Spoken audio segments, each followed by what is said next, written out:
It should not be lost on anyone in this room that world leaders are coming right here to Washington, D.C. for help.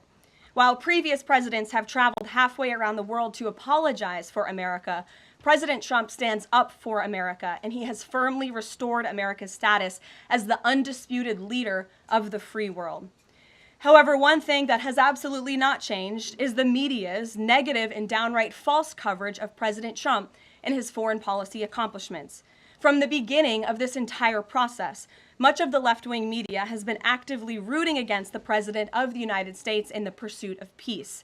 Initially, the media ridiculously claimed that President Trump was somehow beholden to Russia for even agreeing to have a face-to-face discussion with President Putin inside of the United States.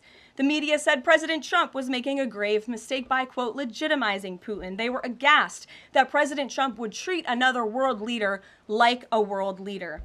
The media relentlessly attacked President Trump and claimed he suffered a, quote, major defeat for not immediately emerging with a final agreement, even though he said heading into that meeting, this was a meeting to listen and to understand how to move the ball forward. All weekend following those historic U.S.-Russia bilateral talks, we listened to clueless pundits on television trying but failing to claim that the president had failed.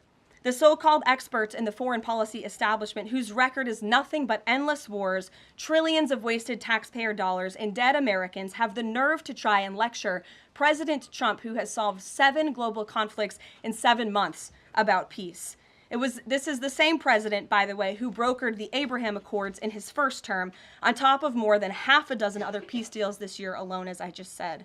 We also saw yesterday the president of Ukraine and all of the other major leaders of Europe fly across the Atlantic Ocean to meet President Trump at the White House because of the progress that was made, and that, if you ask the media, failed meeting, but it was not. It was highly productive and it was successful.